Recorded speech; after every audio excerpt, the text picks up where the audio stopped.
Dear students, in our last session, I have explained you the very important topic, that is process of staffing. And today we are going to understand about what components of staffing. आज हम सीखने जा रहे हैं components of staffing, elements of staffing. मैंने यहाँ पर 3 word लिखा हुआ है, component, element, aspect.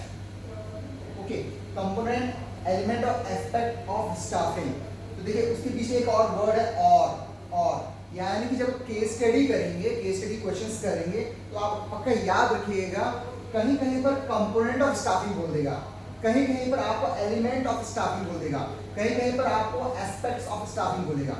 कंपोनेंट्स भी बोल सकता है, एलिमेंट्स भी बोल सकता है और एस्पेक्ट ऑफ स्टाफिंग. और तीनों के तीनों सिर्फ एक ही है और वो है रिक्रूटमेंट, सिलेक्शन एंड ट्रेनिंग. यही हमारे कंपोनेंट्स ऑफ स्टाफिंग है, यही हमारे एलिमेंट्स ऑफ स्टाफिंग है. Recruitment, selection and training, recruitment, selection and training, recruitment, selection and training. आप याद रखिएगा, यही तीन हमारे क्या हैं, कंपोनेंट्स है, एलिमेंट्स हैं स्टाफिंग. यानी कि स्टाफिंग में ये तीन चीजें बहुत इंपॉर्टेंट है जो हमें करना पड़ता है. पहली बार रिक्रूटमेंट करना पड़ता है, लोगों को हायर करना है, जो वैकेंट जॉब पोजीशन के हिसाब से हम लोगों को बुलाते हैं कि आप आइए, अपने रिज्यूम सबमिट करिए, हमारी कंपनी में इंट्रोड्यूस हो जाइए. ओके, सेकंड हम बोलते हैं सिलेक्शन के. सेकंड हम क्या करते हैं, सिलेक्शन करते हैं और थर्ड ट्रेनिंग करते हैं, उनको ट्रेनिंग प्रोवाइड करते हैं आफ्टर सिलेक्शन. ओके, तो ये तीन एलिमेंट्स हैं हमारे स्टाफिंग के.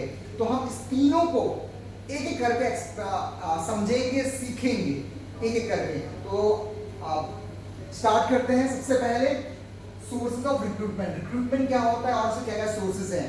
रिक्रूटमेंट में आपको एक्सप्लेन कर चुका हूँ पिछले वीडियोस में कि रिक्रूटमेंट क्या होता है.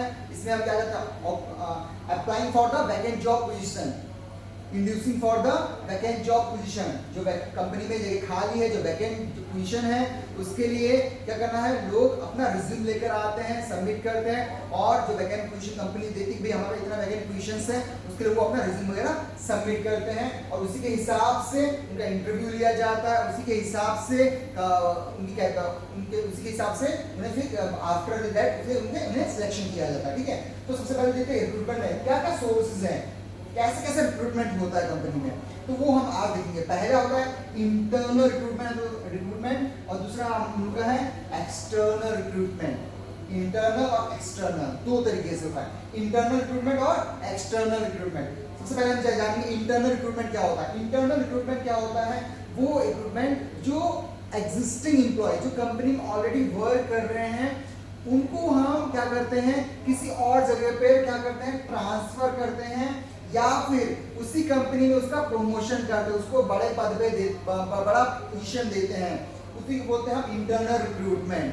यानी एक फॉर एग्जांपल, अगर फॉर एग्जांपल बैंक में क्या होता है, बैंक में अगर कोई व्यक्ति जॉब कर रहा है, चाहे वो मैनेजर हो, चाहे वो क्लर्क हो, जो भी बैंक में वर्क कर रहा है, और उन्हें मालूम चलता है कि फॉर एग्जांपल मान लीजिए कि हमारे यहाँ पर एक बैंक है, ओके, SBI का बैंक मान लीजिए, ओके, और उसका सेम ब्रांच किसी और स्टेट में है. ओके, तो और मान लीजिए किसी और स्टेट में उसका ब्रांच है और वहां पर स्टाफ कम है और यहाँ पर जो बैंक है वहां पर स्टाफ ज्यादा है. तो वो लोग क्या करेंगे, वो लोग ऐसा नहीं कि जहां पर स्टाफ कम है वहां पर नए लोगों को शामिल कर लेंगे, ऐसा नहीं. क्या होता है, इंटरनल रिक्रूटमेंट क्या होता है, फॉर एग्जाम्पल यहाँ पर स्टाफ ज्यादा है तो यहाँ से उसका क्या करेंगे, ट्रांसफर.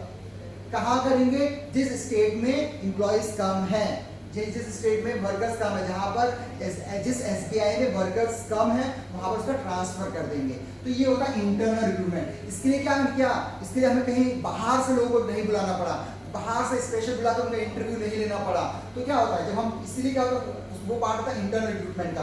यानी कि जो कंपनी में काम कर रहा है, जो एग्जिस्टिंग एम्प्लॉय है, जो कंपनी में काम कर रहा है, उसी को हम ट्रांसफर कर देते हैं किसी और जगह पर जहां पर रिक्वायरमेंट है, जहां पर स्टाफ की कमी है. ओके, तो वहां पर उसका ट्रांसफर कर देते हैं, उसको हम बोलते हैं transfer in internal recruitment. Okay, second है आपका प्रमोशन. प्रमोशन मतलब क्या है, मान लीजिए कि ऊपर के कोई पोजीशन खाली हो गया है. फॉर एग्जाम्पल मान लीजिए कोई सीनियर पोजीशन है, मैं बिजनेस की बात करते हैं तो असिस्टेंट मैनेजर की पोजीशन खाली हो गई है. ओके, या फिर एक कलर की पोजीशन खाली हो गई है और हमने देखा कि हमारे पास बहुत सारे एम्प्लॉइज हैं और भी एम्प्लॉइज हैं जो कैपेबल हैं, जो कैपेबल है, जिनके अंदर क्वालिटीज हैं, जो एफिशिएंट है, जिनका मोटिवेशन लेवल हाई है, जिनका थिंकिंग स्किल अच्छा है, तो हम क्या करेंगे, उनको उस पोजीशन से उठाकर उनको हायर पोजीशन में रख देंगे। यानी उस हायर पोजीशन के लिए हमें कहीं से बाहर से लोग ढूंढना नहीं पड़ेगा, हमारे कंपनी के अंदर ही ऑलरेडी स्टाफ है जो कैपेबल है, उनको हम क्या करेंगे, हायर पोजीशन में रख देंगे। ओके, उसी को कहते हैं प्रमोशन। तो आप बिल्कुल याद रखिएगा दिमाग में, जब इंटरनल रिक्रूटमेंट की हम बात करते हैं तो वहां पे दो ही चीजें आता है, वो आता है आपका transfer and promotion. Transfer and promotion, transfer एक जगह से एक ऑफिस से दूसरे ऑफिस में ट्रांसफर कर देना, एक जगह से दूसरे एक ब्रांच से दूसरे ब्रांच में ट्रांसफर कर देना, वो हो गया ट्रांसफर। एंड प्रमोशन, अगर ऊपर की कोई पोस्ट खाली है तो जो स्टाफ नीचे काम करे उसमें से अगर कोई कैपेबल है, क्वालिटी है, तो उसको ऊपर वाले पोजीशन में उसको शामिल करना, उसको रखना,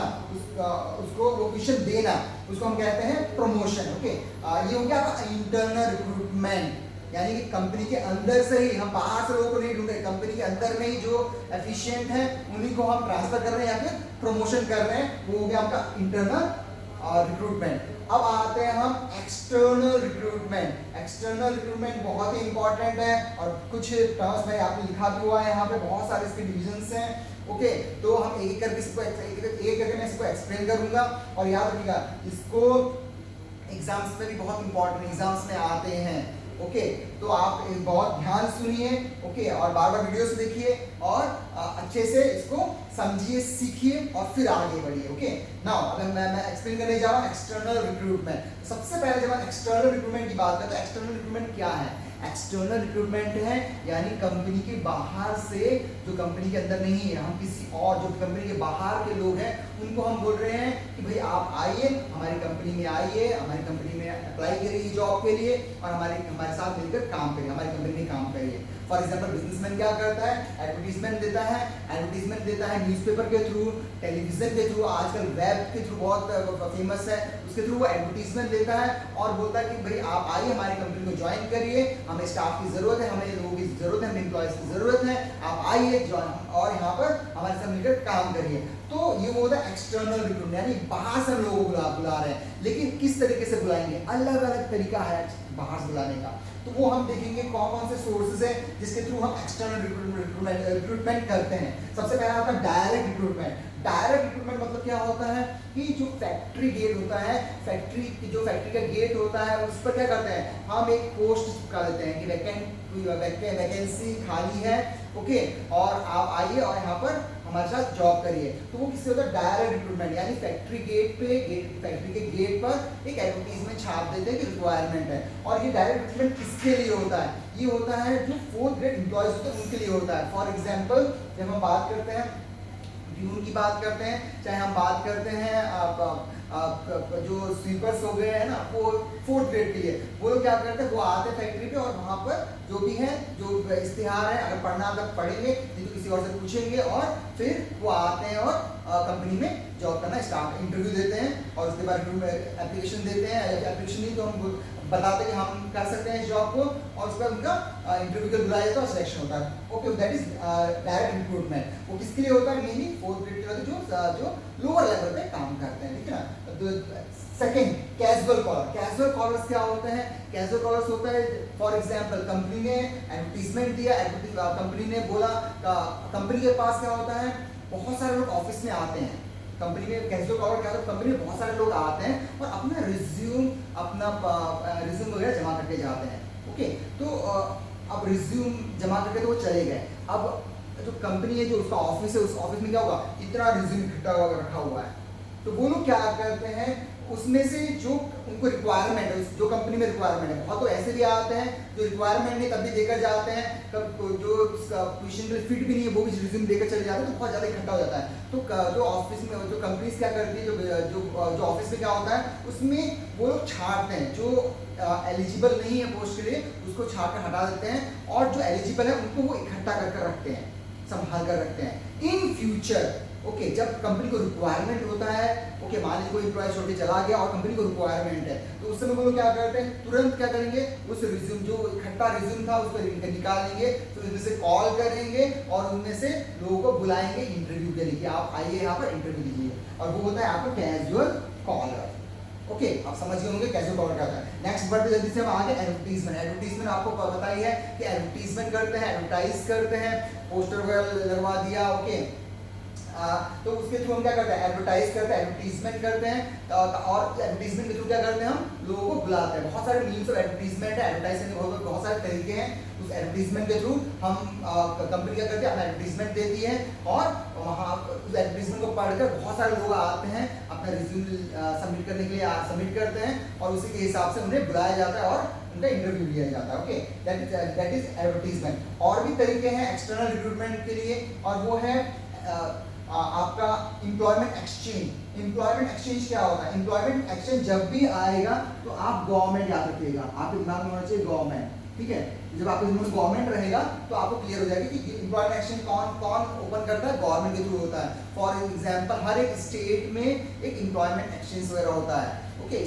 स्टेट्स में भी होता है, डिस्ट्रिक्ट्स में भी एम्प्लॉयमेंट एक्सचेंज होता है। तो वहाँ पर क्या करते हैं, वहाँ पर जो भी फॉर एग्जांपल जो स्टूडेंट्स होता है मेनली उनके लिए बहुत ज़्यादा हेल्पफुल रहता है। वो लोग जाते हैं एम्प्लॉयमेंट एक्सचेंज में और जाकर अपने रिज्यूमे सबमिट करके आते हैं, अपना क्वालिफिकेशन वगैरह, ओके, कि मैं यस मैं 12th पास कर चुका हूँ, मैं इस स्ट्रीम से हूँ, ओके, और मैं ये करने जा रहा हूँ, उसके हिसाब से, या फिर मेरे पास ये डिग्रीज आ चुकी हैं अभी तक, ओके। तो उसके हिसाब से वो लोग अपना रिज्यूम सबमिट करके आते हैं एम्प्लॉयमेंट एक्सचेंज में। और एम्प्लॉयमेंट एक्सचेंज वाले क्या करते हैं, जो आपका रिज्यूम है वो अलग अलग कंपनीज में या फिर जो गवर्नमेंट वैकेंसीज निकलने वाली है उसके हिसाब से वो लोग उसको डिस्ट्रीब्यूट करते हैं, और फिर वो इन्फॉर्म करते हैं, यानी आपके पास कॉल आएगा, आपको इन्फॉर्म करते हैं कि भाई इस पोजीशन पे वैकेंसीज आने वाली हैं, आप जल्दी से अपना रिज्यूम आप अपना जल्दी से अप्लाई कर दीजिए, ओके। तो वो होता है एम्प्लॉयमेंट एक्सचेंज। इस तरीके से भी क्या करता है, गवर्नमेंट काम करता है, और इस तरीके से वो एक्सटर्नल रिक्रूटमेंट होता है, यानी कि बाहर से लोगों को बुलाते हैं जॉब के लिए।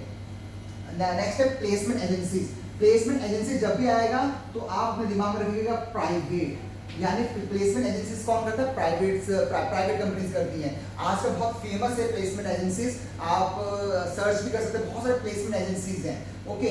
हर एक स्टेट में, हर एक डिस्ट्रिक्ट में अवेलेबल रहता है प्लेसमेंट एजेंसीज। अब ये लोग भी काम क्या करते हैं, ये लोग भी सेम वही काम करते हैं, ओके। ये लोग क्या अपना एजेंसी खोल के बैठे हुए हैं, ऑफिस खोल के बैठे, तो उसमें से क्या करते हैं, वो लोग लोगों को बुलाते हैं कि आप आइए और फिर आप अपना रिज्यूम वगैरह सबमिट करिए। रिज्यूम सबमिट करते हैं वो लोग, और रिज्यूम सबमिट करने के बाद रिज्यूम सबमिट करते हैं, और उसके बाद वो लोग क्या करते हैं, रिज्यूम सबमिट करने के बाद और लोगों को, यानी जिस जिसको रिक्वायरमेंट है, जिस कंपनीज को रिक्वायरमेंट है एम्प्लॉयज की, वो लोग क्या करते हैं, उस रिज्यूम को वहां तक पहुंचाते हैं, और पहुंचाने के बाद क्या होता है, और फिर जो कंपनीज को रिक्वायरमेंट है वो कॉल करते हैं, वो क्या करते हैं, कॉल करते हैं। वो होता है प्लेसमेंट एजेंसीज, यानी कि प्राइवेट एजेंसीज हैं, उसके पास आप गए, आपने रिज्यूम जमा कर दिया, अपना क्वालिफिकेशन का डेटा वगैरह सब दे दिया उसको, और वो लोग क्या करेंगे, आपके रिज्यूम को और लोगों तक पहुंचाएंगे, और कंपनीज तक पहुंचाएंगे। जो आपने क्वालिफिकेशन लिखा है उसके हिसाब से अलग अलग कंपनी से पहुंचा देंगे, और कंपनी वाले क्या करेंगे, आपको कॉल करेंगे कि भाई आप ये हैं, आपकी क्वालिफिकेशन ये है, इस डेट को हमारे यहाँ इंटरव्यू होने वाला है, प्लीज आप आ जाइए। इस तरीके से कंपनीज क्या करती है, एक्सटर्नल रिक्रूटमेंट करती है, okay. Now campus recruitment. Campus recruitment होता है मेनली उन स्टूडेंट्स के लिए जो प्रोफेशनल कोर्सेज कर रहे हैं, ओके। फॉर एग्जांपल अगर आप एमबीए करते हैं तो लास्ट ईयर में क्या होता है, लास्ट ईयर में कैंपस रिक्रूटमेंट होता है, यानी कि लास्ट ईयर में बहुत सारी कंपनीज कैंपस में आती हैं, कॉलेजेस में आती हैं, यूनिवर्सिटीज में आती हैं, और यूनिवर्सिटी में आकर वो अपना पूरा कैंप लगाते हैं, और वहाँ पे एक्सपर्ट्स बैठे रहते हैं, और वहाँ पर स्टूडेंट जो अच्छे स्टूडेंट्स हैं या फिर जो भी इंटरव्यू देना चाहता है वो क्या करता है, उनका इंटरव्यू लेते हैं, और वहीं पर कैंपस में, कॉलेज के अंदर, यूनिवर्सिटी के अंदर ही वो क्या करते हैं, इंटरव्यू लेते हैं। और इंटरव्यू लेने के बाद तुरंत क्या होता है, फिर जो व्यक्ति उनको लगता है कि हाँ ये अच्छा है, जो उनके क्वालिफिकेशन के हिसाब से उनके थिंकिंग स्किल अच्छी है, या उनको लगता है कि ये एलिजिबल है, कर सकता है, तो उनको वो लोग क्या करते हैं, पहले से वो लोग क्या करते हैं, अपॉइंटमेंट लेटर वगैरह दे देते हैं, ओके। वहीं पर इंटरव्यू होता है उन लोगों का, और अपॉइंटमेंट लेटर देते हैं कि भाई आप कोर्स कंप्लीट होने के बाद आप हमारी कंपनी में आ जाइएगा। वो होता है कैंपस रिक्रूटमेंट, यानी कि आप पढ़ाई भी कर रहे हैं, उसी समय आप क्या मिल गया, आपका अपॉइंटमेंट लेटर भी आपके हाथ में आ चुका है, वो हो गया आपका कैंपस रिक्रूटमेंट। नेक्स्ट आते हैं आपका recommendation from employees. Recommendation from present employees बोलते हैं इसको, यानी कि कभी कभी क्या करते हैं, कुछ लोग क्या करते हैं, कुछ कंपनीज क्या करती हैं, उनके अंदर जो कंपनी में काम कर रहे हैं एम्प्लॉयज, जो उनकी कंपनी में एम्प्लॉयज काम कर रहे हैं, स्टाफ काम कर रहे हैं, उनसे पूछते हैं कि आपकी जानकारी में कोई और व्यक्ति है जो हमारी कंपनी में हमारी कंपनी में ये पोजीशन खाली है, इस कलर की पोजीशन खाली है या फिर कोई और पोजीशन खाली है, अगर आपके नॉलेज में कोई और पर्सन है तो आप उसको बोलिए अपना रिज्यूम सबमिट करें या फिर आप कंपनी में आके अपना डाटा वगैरह यहाँ पर सबमिट करें। वो होता है आपका रिकमेंडेशन फ्रॉम एम्प्लॉय। यानी क्या किया, रिकमेंडेशन किससे लिया, सलाह किससे लिया, अपने ही एम्प्लॉइज से। एम्प्लॉइज को आपके जान पहचान में कोई लोग हैं तो उनको आप बुलाइए और उनको क्या करेंगे, यहाँ पर इंटरव्यू लेंगे और सिलेक्शन करेंगे। That's recommendation from employees. Okay, next हम आते हैं लेबर कॉन्ट्रैक्टर। लेबर कॉन्ट्रैक्टर क्या होता है, लेबर कॉन्ट्रैक्टर होता है फॉर एग्जाम्पल ये मेनली काम करता है मैन्युफैक्चरिंग इंडस्ट्री में, प्रोडक्शन इंडस्ट्री में। प्रोडक्शन इंडस्ट्री में जब काम होता है तो वहाँ पर उनको बहुत सारे लोग चाहिए होते हैं, लेबर्स चाहिए होते हैं, टेक्नीशियंस चाहिए होते हैं, वहाँ पर उनको प्लम्बर चाहिए, वहाँ पर उनको इलेक्ट्रिशियन चाहिए।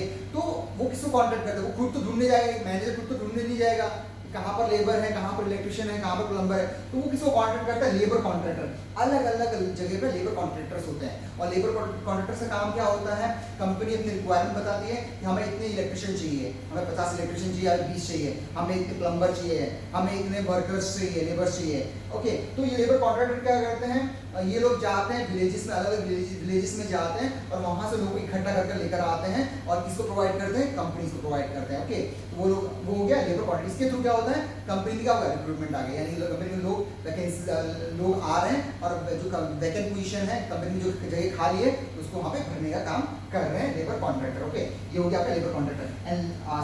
एंड लास्ट जो आपका है advertisement and web publishing. Okay, web publishing के थ्रू क्या होता है, आज बहुत फेमस है वेबसाइट के थ्रू। वेबसाइट के थ्रू हम क्या करते हैं, वेबसाइट के थ्रू हम कंपनीज क्या करती हैं, एडवर्टीजमेंट करती है और जो भी वैकेंट जॉब पोजीशंस हैं कंपनीज में उसके थ्रू लोगों को बोलते हैं आप आइए और यहाँ पर रिज्यूम को सबमिट करिए। तो आज बहुत फेमस हो रखा है जो है वो है वेब पब्लिशिंग के थ्रू। इन वेबसाइट के थ्रू लोगों को बुला रहे हैं कि आप अपना रिज्यूम सबमिट करिए और उसी के थ्रू क्या होता है, उनका इंटरव्यूज होता है और बाद उनका सिलेक्शन होता है। ओके, तो आप ये समझ गए होंगे, इसका और डिटेल में अच्छे से पढ़िए और आगे बढ़िए।